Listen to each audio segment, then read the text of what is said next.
दिनाच्या खूप खूप शुभेच्छा. विरकर, पुरकर, लांजेकर शुभेच्छा देत आहेत खांडेकर. बाबा बाबा माझ्याकडून पण शुभेच्छा सांगा. अरे हा, याच्याकडून पण शुभेच्छा तुम्हाला. बाबा याच्याकडून म्हणजे माझं नाव सांगा ना.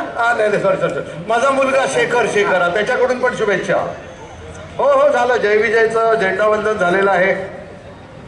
हो ना, आज क्रिकेट नाही त्यामुळे भांडणाची प्रॅक्टिस झाली नाही. नो बॉल व्हाईट बॉल ते झालं नाही आज. पण आता बघूया, आज सुट्टी आहे, सगळे घरी आहेत, कदाचित घरीच होईल प्रॅक्टिस, काय माहिती. बघूया आता. चला ठेवतो मी. ओके चला बाय. गरमागरम जिलबी आणली आहे, जिलबी खाऊन घ्या. अरे वा वा, जिलबी छान छान. जिलबी आणली आहे सगळ्यांसाठी, खा खा.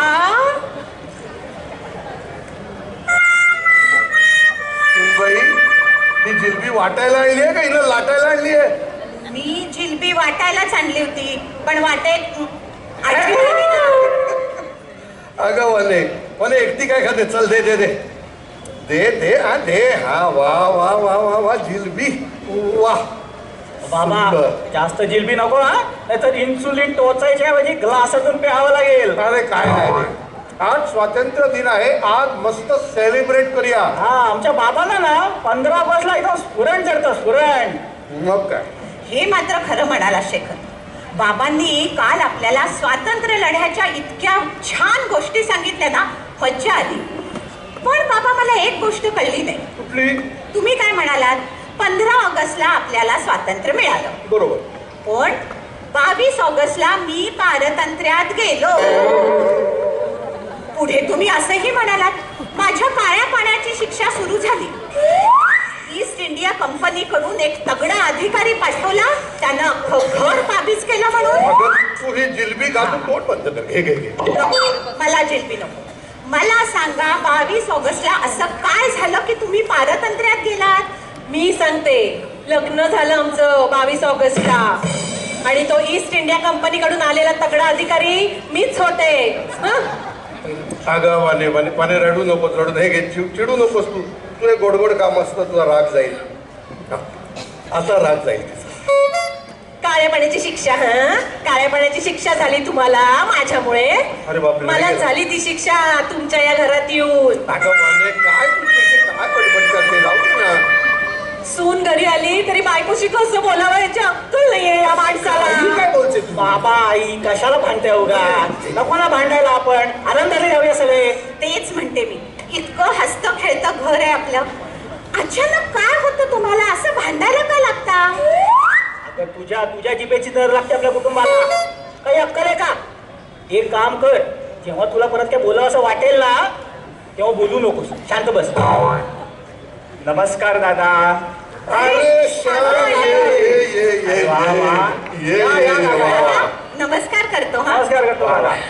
सगळं छान होऊ द्या. या या. काय दादा वहिनी? ये आधी पाया पडतो. स्वातंत्र्य दिनाच्या शुभेच्छा तुला. शुभेच्छा. दादा वहिनी काय जोडा, लई भारी दिसतोय. म्हणजे चूड. बडा जोडा तो बडा जोडा, छोटा जोडा सुभान अल्लाह. स्वातंत्र्य दिनाच्या खूप खूप शुभेच्छा सायमन काका. सायमन काका? तुम्हीच सायमन काका. बसा, मी पाणी घेऊन येते तुमच्यासाठी. ए पोरी, थांब जरा इथे. माझं नाव श्याम काका आहे ना, मग सायमन काय म्हणतेस? अहो भाऊजी, नका लक्ष देऊ तिच्याकडे, ती उगाचच काही बडबडत असते. ए जागा, पाणी घेऊन ये. अहो आई, मला कालच तुम्ही म्हणालात उद्या आपल्या घरी येणार आहेत ते सायमन काका आहेत म्हणून. ते आले की आपण सगळ्यांनी ओरडायचं, सायमन गो बॅक. कारण तो सायमन येतो आणि आपल्या घरातल्या सगळ्या सामानावर डल्ला मारतो म्हणून. काहीही बोलते ना ती. हे काय दादा, मी काय घरचा सायमन आहे का? अरे नाही रे, तिला तसं नव्हतं म्हणायचं. सायमन गो बॅक हा? मी काय डल्ला मारू आहे का? नाही हो भाऊजी, नाही. पण तुम्ही आमच्या घरची जुनी सायकल, जुना टीव्ही सगळं घेऊन जाता ना, म्हणून. दादा देतो मला दादा. दरवेळी अगदी देतो असं नाही, पण ठीक आहे रे. अरे नवीन वस्तू तुमच्याकडे आली की जुनी वस्तू माझ्याकडे देता. म्हणता श्यामचं कुठे लग्न झालंय, देऊन टाका त्याला. अरे माझं घर म्हणजे अगदी कबाड खाना झालाय. तुमची जुनी वस्तू नेतो म्हणून मला तुम्ही सायमन म्हणता. तुमच्याकडे नको असले सायमन मला देता. अहो भाऊजी नका रडू हो, नका रडू. काही बोलू नका. अहो जाऊ दे ना. मला काही ऐकायचं नाही तुमचं. मी हे बोलायला नको हवं होतं का? अगं मग तू बोलूच नकोस. तुझ्या जिभेला ना जरा शवासन करायला शिकव आता. ऐका ना काका, अहो तुम्ही रडू नका ना. अहो आमच्या सगळ्यांचं खूप प्रेम आहे तुमच्यावर. कोटय. अहो शेखर तर तुमचं इतकं कौतुक करत असतो. कालच मला म्हणाला पुढचं पानिपतचं युद्ध माझ्या काकाच्या टकल्यावर होऊ शकतं. मी हे पण बोलायला नको हवं होतं का? तू ना तुझ्या जिभेला माहेरी पाठवून दे कायमचं आता. अरे आणू नको परत, कळलं का? हो काका, हो तसं काही नाहीये हो. तुम्ही कुठे हिचं बोलणं मनावर घेता? ते लक्षात ठेवू नका तिच्याकडे. नमस्कार भाऊजी.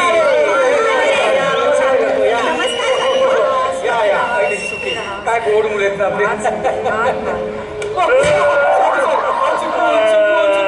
चुकून मारलं. हो आणि असं काय 15 ऑगस्टच्या दिवशी तुम्ही लढताय काय लहान मुलासारखं? Come on cheer up. कसे आहात? ते परत चुकून सगळं चुकून मुद्दाम नाही. इकडे या तुम्ही, इकडे या. स्वातंत्र्य दिनाच्या तुम्हाला खूप खूप शुभेच्छा. या बसून घ्या. या बसा.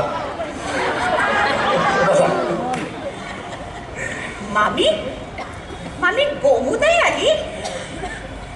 अहो येणार होती ना तुमच्या बरोबर. अहो तीच होती जी तुमच्या तालावर नाचते ती. बाबांनी सांगितलंय मला, केस पण रंगवलेत म्हणे तिनं. कुठे ती गोमू? कुठली ग गोमू? अरे हिला आत घेऊन जा रे, आत घेऊन जा. चल. नाही, मला बाबा तिला भेटायचंय. सांगा कुठे आहे ती गोमू? बेटा तुला गोमू बघायची ना? ये जवळ हे बघ. हीच ती गोमू. हा दाजी काय बोलताय काय तुम्ही? काय बोलताय काय? मी गोमू? मी बायकोच्या तालावर असतो? नाही ना, तसं नव्हतं तिला म्हणायचं. काय वा भाऊ, असं बोलता तुम्ही यांच्याबद्दल? काय तर म्हणे मी यांना मुठीत ठेवते म्हणून. मला नाही थांबायचं इथे. चालले मी चालले. अगं गोमू मला म्हणताय, तुला नाही. अहो मामी हे बघा, त्या पोरीचा गैरसमज झाला. मी तिला ते आपण कोकणात गोमूचं सोंग घेऊन नाच करतो ना, ते सांगत होतो. मग ते गोमू संगतीन, पण ही कोकणातली नाहीये ना, तिला ते माहिती नाहीये म्हणून गैरसमज झाला. तुम्ही राग नका मानू. बसा. नाही बाबा, काल रात्री तुम्ही वेगळंच म्हणालात, आता तुम्ही वेगळंच सांगताय. अगं तू गप्प बस ग माझी आई, गप्प बस तू. ए दाद्या नको ना लक्ष देऊ. जाऊ दे रे. एवढं काय? जाऊ दे रे. एवढे काय म्हटलं होतो काय? दाजी एवढे ढोमूस होता आणि मला गोमू म्हणताय? अरे सगळ्यांनी चिडू नका रे. Happy independence day. जिलबी खा बरं सगळ्यांनी. मस्त मी बनवले स्वतः. घे रे दादा. दे इकडं पण दे. श्याम हे घे, तू ही का बाबा. हे दर खा. सगळ्यांनी अगदी भरपूर जिलब्या खा. आईंनी बनवल्यात. आमच्या आई ना जिलब्या अतिशय सुरेख बनवतात. सगळेच गोड पदार्थ छान बनवतात. मागच्या होळीला त्यांनी काय पुरणपोळी केली होती म्हणून सांगू? पण मला म्हणाल्या मामींना काही पुरणपोळ्या जमत नाही. ती या होळीला सुद्धा पुरणपोळी काही करणार नाही. काही बोलते ही मुलगी, काही बोलते. पुरणपोळी काय करणार नाही? काही 15 ऑगस्ट आहे ना आज. 15 ऑगस्ट आहे ना आज. मग पुरणपोळी कधी काय होळीला करतात ना? मग आता कशाला काढतेस? हो इकडे. नाही बोल. काय म्हणत होती ग तुझी सासू? अहो त्या मला म्हणाल्या मामींना काही पुरणपोळ्या येत नाही. तिच्या शेणाच्या गौऱ्या सुद्धा म्हणे थापताना तुटतात. ती कसली पुरणपोळी बनवणार? काय ऐकते ग मी हे? माझ्या पुरणपोळ्या चांगल्या होत नाहीत आणि काय तर म्हणे माझ्या शेणाच्या गौऱ्या थापताना तुटतात. काय बोलते ही पोरगी उगाच काहीतरी बोलतीये. जाऊ दे ना, सगळं विसरून जायचं. तुमच्या बहिणीला सांगा. मला काय सांगा? तूच गप्प बस. तुझी पुरणपोळी काय पुरण सगळं कच्चं असतं, डाळ सगळी अख्खी असते आणि पुरण वाटताना पुरण कमी, आजूबाजूची फरशीच जास्त वाटत असते. माझ्या पुरणपोळीबद्दल काही बोलायचं नाही हा. मी सांगून ठेवते. नाही बोलायचं. अगं माझ्या पुरणपोळीत निदान डाळ आणि पुरण असतं तरी, गुळ चिकटलेलं असतं तरी, पण तुझ्या खिचडीचं काय ग? खिचडीचं काय? एका बाजूला डाळ एका बाजूला तांदूळ असे चिकटलेले असतात आणि त्या कुकरच्या शिट्टीमधून 2 लसणाच्या पाकळ्या मला बाहेर काढा, मला बाहेर काढा असं वाटत असतं. माझ्या खिचडीबद्दल काही बोलायचं नाही सांगून ठेवते. बोलणार नाही. बोलणार नाही. तुझी पुरणपोळी वाईट. तू का माझ्या ती का बोलतेय? जाऊ दे अगं, पण अगदी मला खरं खरं सांग, म्हणजे तुझी खिचडी पण मी अशी एकत्र कालून कालून खातो की ना मग? तुम्ही पण बोला मला. आता मला 1 मिनिट थांबायचं नाही. खिचडी उत्तम चविष्ट. मामा अहो कशाला थांबवलत मामींना? मामींची झेप दरवाजापर्यंत. श्याम काकांनी सांगितलंय मला, एकदा का मामी आल्या ना की त्या जेवल्याशिवाय जात नसतात. असं बोलता हो तुम्ही माझ्याबद्दल? तुम्ही थांबा. देवानी अख्खा राग इथे काढलाय तरी अक्कल येईना या माणसाला. असं बोलता म्हणून लोकांचा तळतळाट घेता. आता तुमच्या डोक्यावर एकही केस उगवणार नाही मी सांगते. सांग तुझ्या बायकोला जरा. मी नाही सांगणार, तू सांग यावेत. सांगतो ना, घाबरतो की काय? सांगा सांगा सांगा. एवढं वाईट वाटतं ना बोललं की, तर नको तिकडे तोंड नाही खुपसायचं. मी काय केलं? काय केलं? अरे दादा, परवा शेजारच्या परवांची मुलगी मला लग्नासाठी सांगून आली, तर ही त्यांच्या घरी गेली आणि त्यांना म्हणाली ह्या घरात मुलगी देऊ नका, मोठा घर पोकळ वासाय नुसता म्हणे. कोण म्हणाल? ही मामी, आमच्या घराबद्दल तुम्ही असं पोकळ वासा वगैरे म्हणता? आणि काय म्हणाली माहितीये? काय म्हणाली? मी या घरचा गडी आहे म्हणून. हे बरोबर आहे, पण ते कसं काय बरोबर? पोकळ वासा पण चूक आणि गडी पण चूक. हे सगळं तुझ्यामुळे होतंय दादा. अरे मी दुकानात गेलो की तो दुकानदार म्हणतो खांडेकरांचा माणूस येतोय, सामान काढून ठेवा. अरे मी काय खांडेकरांचा माणूस आहे का? अरे मी स्वतः खांडेकर आहे ना, छोटा खांडेकर आहे ना रे मी. भाऊजी नका रडू हो, नका रडू. वहिनी, मला तर तुमचं एकही काम करायचं नाही आता. अहो बरं, नका करू आज काम, पण उद्या ते 2 दळणाचे डबे दिलेत ना मी, तेवढे मात्र घेऊन या. आणि यांचे 2 शर्ट दिलेत अल्ट्रेशनला, ते पण घेऊन या. आणि माझे ते 2 पायजमे ते जरा आज बंद असेल, उद्या घेऊन येतो. आणि पायजम्याला नाडी पण आणू का? हवी आहे, पण मी जाऊन दुकानात जाऊन घालून घेईन. असू दे. नको नको, मी आणतो. पायजमा घेऊन दुकानात गेला की तू जरा 10 रुपये एक्स्ट्राच घेतो. आणखीन काही कामं असतील तर सांगा जरा. या ही असली कामं करता म्हणून तर लोक तुम्हाला गडी म्हणतात. आणि तुमचं लग्न मी नाही, ह्या लोकांमुळे मोडलंय. यांनाच घरकाम करायला गडी हवाय. वहिनी, नाही हो, काही बोलते. मी आता या घरात मुळीच राहणार नाही. खूप सहन केलं आणि तुम्हाला पण सांगतोय. मला? हो. मी काय केलं? नको त्या तिकडे नाक खुपसून माझं लग्न मोडू नका. मी काही नाही केलं, हे लोकच तुम्हाला त्रास देताय. काय बोलते ही? पण जाऊ दे, आता ते सगळं जाऊ दे. मी की नाही तुमच्यासाठी गरम गरम जिलबिया घेऊन येते. आई थांबा, मी पण येते तुमच्या बरोबर. चल चल. हा, आणि तू परत बाहेर आले नाहीस तरी चालेल, जिलब्या पाठव फक्त.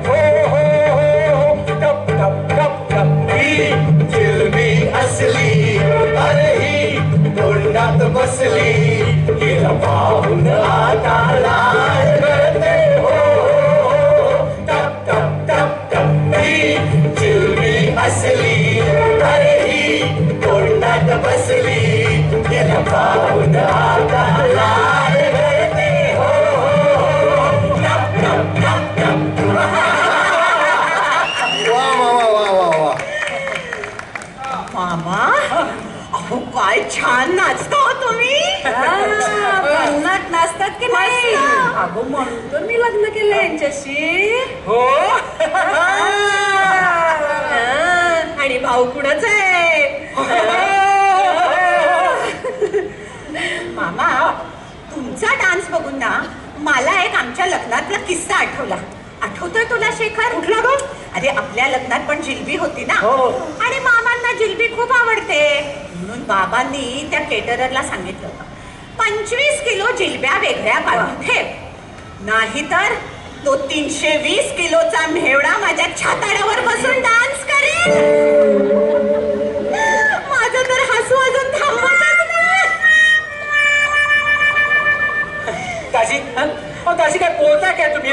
ताजी, मी 320 किलोचा नाही आहे. हो ना. मी 320 किलोचा आहे का ताजी? नाही हो, नाही. आणि ना आणि हिप्पोपोटामस काय काय काय काय काय काय म्हणलं? हिप्पोपोटॅमस? नाही, हिप्पोपोटॅमस म्हणजे काय? धावता रे मामा, कुठे लक्ष देतो तू? जाऊ दे चल. नाही. तू तर सांग हिप्पोपोटॅमस म्हणजे काय? पान घोडा. काय तुम्ही माझ्या नवऱ्याला पान घोडा म्हणालात? आणि तुमची बायको काय पाण्यात डुंबणारी म्हैस वाटतं? मला कशी बोलते ही? बोलणार हं? नाही बोलायचं. भांडू नका, शांत व्हा सगळे, शांत व्हा, भांडू नका. शांत व्हा, भांडू नका. काय दाजी? दाजी, मला काय मान आहे की आहे हो, नाही? आहे. दाजी, अहो मी काय तुम्हाला 220 किलोचा वाटतो का? नाही हो, नाही नाही, नाही, नाही नाही. म्हणते, नाही म्हणते. 320 किलो. आई, टोटा बसला बाई. 320 किलो म्हणाली. जाऊ दे, लक्ष नको देऊ तिच्याकडे. सॉरी मामा, माफ करा. Sorry. चुकून बोलले. Sorry. खरंच सॉरी. बस. चला आता ती जिलबी खा बघू तुम्ही सगळ्यांनी. ठीक आहे, जिलबी घ्या. चला, अहो छान आहे, आईंनी केलीये. आणि जिलबी खाऊन झाल्यावर ना आपण सगळे डोंगरावर फिरायला जाऊया. डोंगरावर? हो, मला बाबांनी सांगितलंय आपल्या घरात एक डोंगर आहे म्हणून. कोणत्याकडे डोंगर? अहो आई, बाबा मला म्हणाले गेले 30 वर्ष या घरात एक डोंगर आहे. तुम्हाला सांगते, मी शोधतीये तो डोंगर काही मला सापडत नाही. बाबा सांगा ना, कुठे आहे तो डोंगर? मला बघायचा आहे. का ते वेडी आहेस का? घरात कसा डोंगर असेल? तो डोंगर वाशीच्या पलीकडे. हा बघ, हाय तो डोंगर.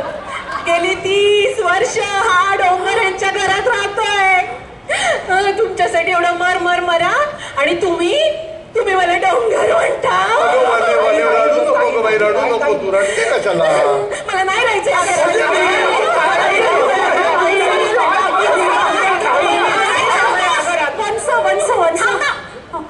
शी, शेखर, काय ही तुझी फॅमिली? अरे किती भांडतायत एकमेकांशी. मला अगदी कंटाळा आलाय.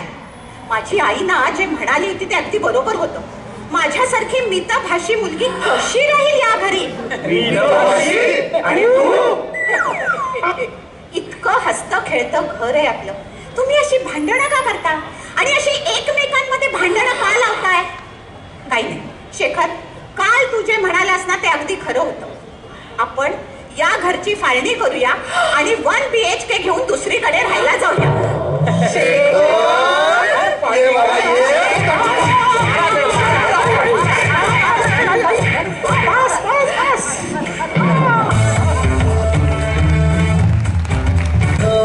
देखो है शाम बड़ी दीवानी, धीरे धीरे बन जाए न कोई कहानी. देखो है शाम बड़ी दीवानी, धीरे धीरे बन जाए न कोई कहानी. दिल पर है